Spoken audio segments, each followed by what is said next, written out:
now switching over to the women's side of things, really wanted to talk about Iowa Hawkeyes women's basketball. I have not talked about them yet, and that's honestly my bad. Actually, I think I did a preview. I was talking about the Iowa State game. Audi Crooks is doing great things over there, but Iowa is becoming a very fierce opponent in the women's basketball, and they have been a formidable force all year, so pardon my inability to talk about them the way that I should, because the season is coming to a close, only 3 games left. So what are they doing? Well, they're hosting number 6 Michigan. What's important about this? Well, Michigan, obviously a formidable opponent. Iowa is 13th in the country, and when you're looking about Iowa, you're looking about like Ava Hayden had 21, Taylor Strimelo had 19 against Purdue in this last one. That's what I like about Iowa, is that they also beat Nebraska, and then they avenged us. They avenged us for that Purdue loss in Lafayette, so appreciate the women's team for doing that. But what's very interesting about this Michigan game that's coming up is that Stolke has been injured. Hannah Stolke has been, and I think they're saying it's an upper body injury. We'll see, or something along those lines. We'll see, because they're taking a day-to-day process on this. So we don't know if she'll be back, because they're hosting in Carver Hawkeye Arena tomorrow at 11. So tomorrow, if you want to check out these Iowa games, the men's team is going to end up playing at Wisconsin, but then the women's team is playing at home at, it's 11 for me. For some of you, it might be noon, but they're playing number 6 Michigan, and if Hannah Stolke can get healthy, that would be a huge improvement in this lineup. But all in all, it's a really great year for Iowa women's basketball, as it always has been. This is Iowa Women's Basketball University. It's probably UConn. It's always UConn. But UCLA's at the top, 26-1. Michigan's 22-4. That's why this one would be huge. It'd be like, hey, we're top 2 in the Big Ten, and right now sitting at number 3. They could easily move up with that. We're in conference records. Michigan is 13-2. Iowa's 12-3. Could easily get a one-up on them with a win. That would be huge if they were able to do that. And when you're looking at this Big Ten, I mean, it's pretty deep, though. There's a lot of teams behind them. Minnesota's 21-6. Ohio State's 22-5.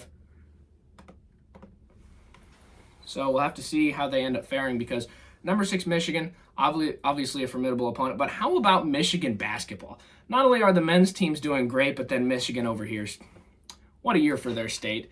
And they're just overall having a great year.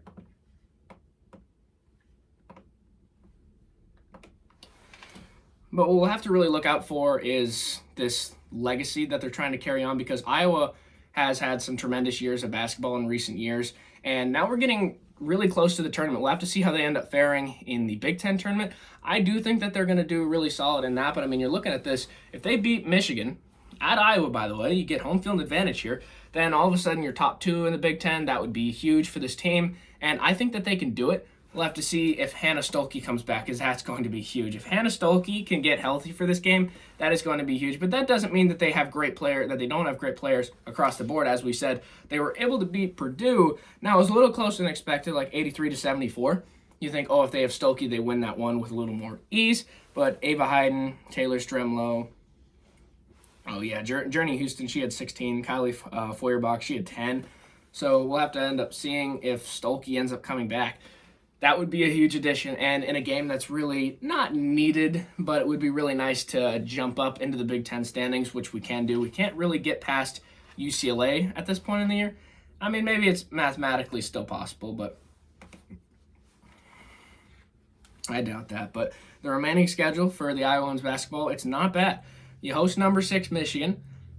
If Hannah Stolke is there, I think they got a really good chance. And then you're hosting Illinois. I think they'll win that one. And then at Wisconsin, I think they'll win that one. So I think worst case in this stretch is 2-1. But if they get Stolke back for Michigan, that would be huge. And when you're talking about this Michigan game, we check out some of what they've done. So they were right there with UCLA. UCLA's number 2 in the country. It was 66-69. It was like a very tight, contested game. But Michigan, they're a great team. And girls like Olivia Olson, she had 23 points against Michigan State. Brooke Daniels had 24. Like, they got a lot of guys. Mila Holloway had 15. So some of the guys that we're going to have to look out for. But if Stolke is there, I think Iowa wins this game. If she's not, I think it's close, but I don't know if they come out with the victory. I think they can. I mean, we've seen them win without Stolke. We just saw them defeat a tough Purdue team. I don't know if much you say tough. I mean, the men's team's pretty tough, but this one's pretty good as well, but it was like pretty close, and they're pretty hard-nosed, so I'll give that to Purdue. But if Stolke is in the lineup, I think that Iowa significantly increases their chances. But we'll just have to see when Iowa plays Michigan tomorrow at noon. So make sure to check out these Iowa games. Iowa is playing Michigan on the women's side at noon, and then Iowa on the men's side is going to be playing Wisconsin at, 4 p.m.? Yeah, sometime in the later evening. So we'll see if this women's team, how they're able to fare when they're playing Michigan, and we'll see if they end up having their best player, but hopefully they do in Hannah Stolke. So we'll see how they end up doing with or without her against the number 6 Michigan at home.